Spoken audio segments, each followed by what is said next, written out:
өзүм канча жылдан бери бул чындыкты баягы жашырып эч кимге айтпай келгем. Ошо адилеттүүлүк орнуна чыгар деген максатта айтып жатам да.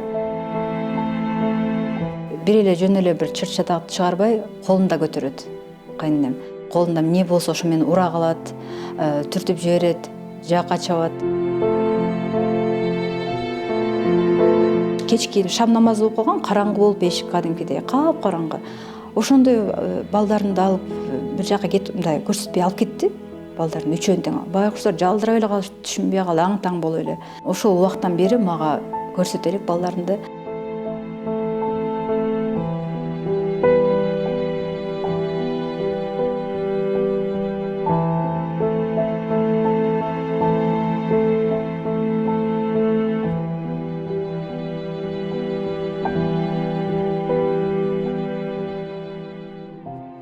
Биз 9 жыл бирге жашаганбыз. Ортодо ошол 3 балам, анан кичүү кызым бар. Азыр кичүү кызым менин колумда. Биз эме Кордайда жашап жатканбыз. Ошо турмушка чыкканда эле ошол Кордайга барып, ошол жактан жашап, анан кийин мен ошол 3 баламды ошол жактан 2 баламды ошол Кордайдан төрөдүм. Биздин эң негизги баягы уруштун себеби дейинби, биздин баягы ортодогу келишпестик, түшүнбөстүк бизде көбүнчө биз кайненем экөөбүздүн ортобузда болду да. Анан ошол менин ажырашкандын себеби дагы ошондон келип чыкты. Бул жерде ошол Дубайга учуп баргандан кийин балам жаңы төрөлгөн да, 2 ай болду. Анан ошондо дагы баягы бир оюндагысындай болуп кое калса эле, баягы көңүлүнө жакпай калган бир нерсе болсо эле, сразу эле ал аялыңды кетир, балдарын алып калабыз деп эле ушуну баштайт да. Анан кийин ошондо дагы бир чыр-чатак болуп өзүнчө. Анан кийин ушинтип колунда көтөрүп, колунда эмне болсо ошо мени ура калат, түртүп жиберет, жакка чабат. Ушундай. Анан кийин колун көтөргөндөн аз келгенсе, бул баягы өзүнүн баласын дагы мага каршы кылып көрсөткөнгө аракет кылат да. Биз негизи жолдошум менен 9 жыл жаштадык, бирок 9 жылда бирде жолу колун көтөрүп, мисалы үчүн ортодо мындай катуу ой деген жокпуз да, мисалы үчүн. Бирок ошол негизги себеп менин оюмча бул ошол эненин баласына болгон кызганычпы деп ойлойм да. Анткени эми бардык эми үй бүлөлөрдө баягы казан аяк кагышат дейт эмеспи? Ар кандай сөздөр болот, жакшысы болот, жаманы болот. Бирок ошол 9 жылда эми бир да жолу баягы кайненеме сөз кайтарып, ал менен айтышып, же болбосо ал баягы уруп атканда качып кетип, же болбосо колун көтөрүп андай болгон жок. Андай баягы себеп да болгон жок да. Мага кол көтөрүштүн баягы себеби да болгон жок, мисалы үчүн. Ар бир эми адам өзүнүн укугун коргой билиш керек. Бирок эми баягы өзүмдүн келиндик милдетимди, аялдык милдетимди, энелик милдетимди мен толук менен аткардым деп убада бере алам. Анткени бул жерде эми ушундай ар кандай эми сынактар болот эмеспи? Ошого мен сабыр кылып жүрө бериптирмин да. Анан кийин ошол жактан Дубайдан бизди өзүнчө бөлүп койду. Абысын менен турдум мен өзүнчө квартирада. Ошол жактан кызым төрөлдү. Кызым төрөлгөндөн 14-жылы биздин баягы жашообуз эч кандай баягы жакшылыкка өзгөргөн жок. Барган сайын ар кандай конфликттерди ойлоп чыгарат, ар кандай бир уруштарды ортого от салат биздин ортобузгачы, жолдошум экөөбүздүн ортобузга кайненем. Анан кийин ошого баягы уже чыдай турганга ошо мен алым келбей калды. Анан ойлодум, ушул мен кайненем өзгөрбөсө дагы мен өзгөрөйүн. Анда мен баягы балдарыма бир жакшы жашоо тартуулап, жакшы жашоомду мындай өзгөртүп, балдарымды дагы баягы психологик жактан травма албасын, ошол жакшы өмүрдө өссүн деп ошо өзгөртөйүн дедим да. Анан ошентип жолдошума айттым. Мындай болбойт. Кел эми экөөбүз эки жака жолго түшөйлү. Эми бул баягы жашоо мүмкүн эмес да, жашоочу.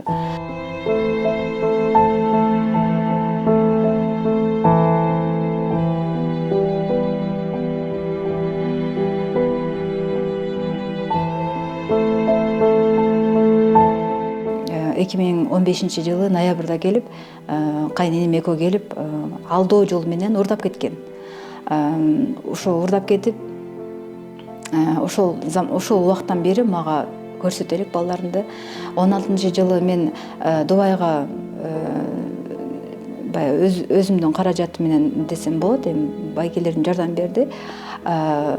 Ошол барып балдарымдын жанында 1 ай кашында болоюн деп, отпуска болду да жайында. Отпуска алып, анан балдарымдын жанында болоюн деп барсам, 2 жумадан кийин кууп чыкты үйүнөн. Мен ал жака барганда мен өзүмдүн дос кызымдын үйүндө токтодум. Алардын үйүнө баягы 3-4 саатка эле барып, балдардын жанында болуп, аларды ойнотуп, алар менен болуп, анан кайра кайтып жаттым да. Эми алардын үйүнө барып конгон жокмун. Анткени эми мен ал үйдө кандай десем, мен уже анын аял эмесмин да. Бул шариятка да туура келбейт. Мен ал үйдө конгонум туура эмес. Ошондуктан мен өзүмдүн дос кызымдын үйүндө жаттым. Анан барып келип турдум күнүгө. Анан 2 жума болуп болбой мага кат жазды. Бактыгүл, сен мына бул күндөрү келесиң, бир 2 күндү айтты. Четверг, пятница дедиби, же суббота, воскресенье деди келесиң. Анан болду, ошондон кет деди Бишкекке. Балдарым үчүн келдим мен. Эгерде сен мага ишенип бербей жатсаң, мени эшикке мындай коридорго деле чыгарып кой, ошол жерден деле балдарым менен көрүшүп алам. Болбой жатасың. Анда мен келем дедим. Анан баягы сумкаларымды көтөрүп алып, балдарыма кийим-кечек дагы алып келип, анан кирсем эле тиги балдарым көзүнчө эле тиги кыйкырык салып эле, ар жакта кайненем сен мне буга айткан жоксуңбу келбе деп. Эмне бул жетип келди? Ты чё пришла сюда? Пошла вон деп кыйкырып атат кайненем өзү эле. Мен айттым, я издалека, я с Кыргызстана приехала депчи, баягы эми бөтөн жерде. Анан бул ошо кечки шам намазы окуп калган, караңгы болуп эшик кадимкидей, кап-караңгы. Ошондой балдарымды алып бир жака кетип, мындай көрсөтпөй алып кетти. Балдардын үчөөнү тең баягы жалдырап эле калышты, түшүнбөй калды, аң-таң болуп эле. Анан ушундай сүйүнүп жүрүшкөн да, мени көрүп алып. Эми улуу балам дагы, кичүү балам, ортончу балам да мама деп аябай сүйүнүшүп, анан кийин карындашын сурашып, карындашы үйдө калган апам менен. Анан ал кичинекей болчу. Анан ошого дагы жыргап сүйүнүп, анан кийим-кечек алып бардым, таттуу эме. Анан алар кийип көрүп, кийимдерин абдан жактырышып, сүйүнүшүп, ушундай бир мамасын көргөнгө ушундай курсант болуп жатыптыр да. Анан ошентип балдарын ары алып кетти дагы, анан баштады кыйгырыпчы. Ошондоп баягы наезд жасап.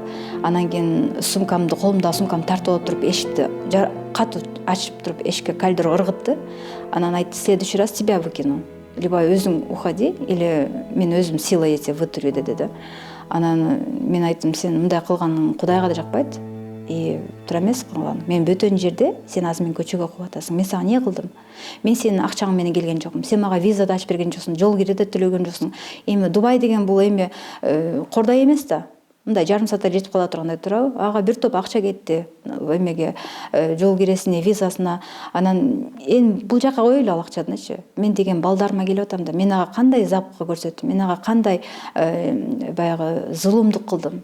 Мисалы үчүн энесин өлтүртүрмө же атасын өлтүртүрмө, эмнеге андай мамиле кылат да?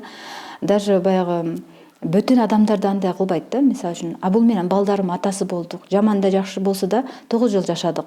Анан эмнеге андай кылат? Түшүнүксүз да бул мамилеси. Анан ошентип кууп чыкты.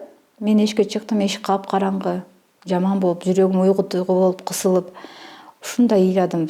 Эмне кыларымды билбей, ушундай эме бөтөн жерде жаман экен да. Баягы эгерде Бишкекте болсо дагы эжемкиде барасың, өзүңүн үйүңө барасың, мисалы үчүнчү. Бөтөн жерде баягы эмне кыларыңды билбей каласың. Анан барып эле эме ошол жакта жакын жерде Аль-Васит деген полицейшин бар экен, участковый, полицейский участок. Анан ошол жака барып, баягы ызама чыдай албай уже барып ошол жактан заявление жаздым. Ушундай мен баламды урдап кеткен, аз келгенсип, азыр келип балдарын көрөйүн десем дагы кууп чыкты үйүнөн. Бир чара колдонгула деп. Анан өзүм эми арабча билем, англисче да мындай түшүнөм да, билем мындай. Анан ошондо баягы ал жайда түшүндүрүп аларга эметсем, алар кадимкидей эле кейс ачабыз деди. Эми алар да дело ачат экен ушундай. Анан все деп эле анан ошол жерден чалды. Ерзатка чалса эле телефон алып эле мен учуп атам, бир жака кетип атам, келе албайм деп алар чакырган го участокко. Анан ошентип кийин телефонду өчүрүп салды. Анан алар айтты, пока биз азыр ишти мындай эметебиз, анан пока бул жерде болгончо депчи. Анан ошентип кеттим. Анан 2 жума өттү. Мен ошо 2 жума дос кызым үйүндө эле отурдум. Баягы балдарды да көрө, балдардын жанында болуп, балдарды көрө албаган жаман экен. Анан жаман болот экенсиң, анан учуп келдим бул жака. Анан кийинчерээк уксам, ал ишти жабылып калды деп уктум. Бирок себептерин түшүнбөдүм, эмне үчүн жабылып калды.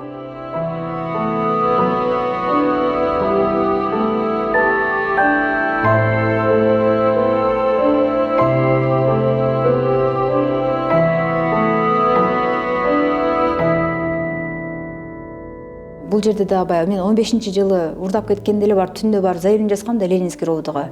Ал жактан кайрылып жардам сурап, департаментке жазгам, консулская службага жазгам, ровд эмне кайсы госорган, баягы пограничная служба деген баарына эле жаза бериптирмин да, баягы правоохранительный орган бүттүгүнө. Эми мен баягы юридикалык билимим жок да. Следовательге берем ишти, козгогула дейм, РПП регистрация кылды, бирок улам ишти жаап коюшат. Азыр дагы Первомайский ровдда Амантуров Данияр деген бала карап аткан.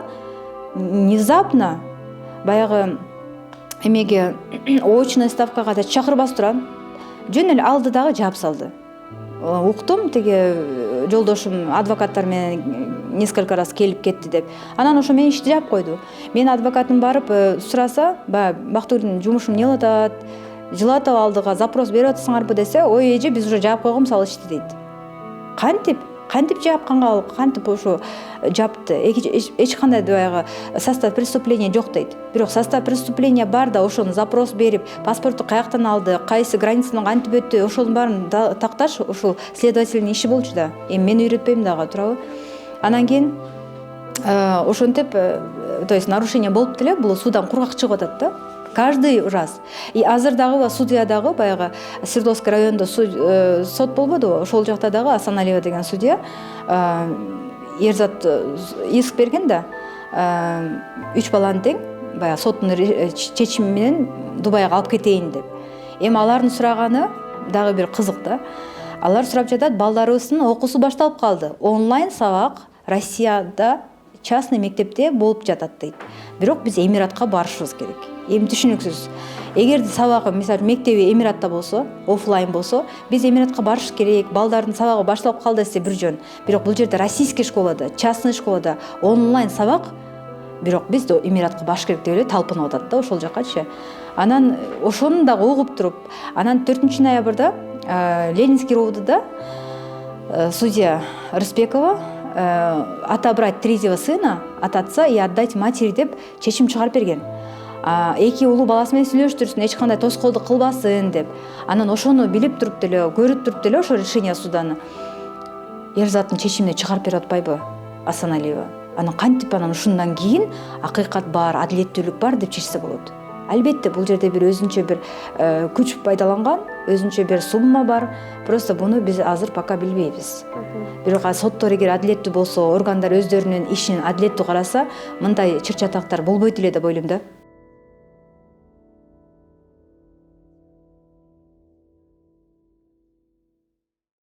Да, он тоже подал на меня в суд, и там получается как это он объясняет, то есть за подрыв репутации. И я считаю, что как можно требовать компенсации, да, в 1 миллион сомов с меня, получается, то есть я должна платить Ерзату, я должна платить это Шинтасовой Райхан, обоим по 1 миллиону сомов. За что? О какой репутации может идти речь? Когда здесь идет разговор о том, что разлучили мать с ребенком, это, во-первых. Во-вторых, его выкрали ребенка. В-третьих, суд принял решение, чтобы этот ребенок младший, он жил с Бахтыгуль. Вот. То есть, получается, они нарушают все нормы и правила закона Кыргызской республики. Вот. И поэтому я думаю, что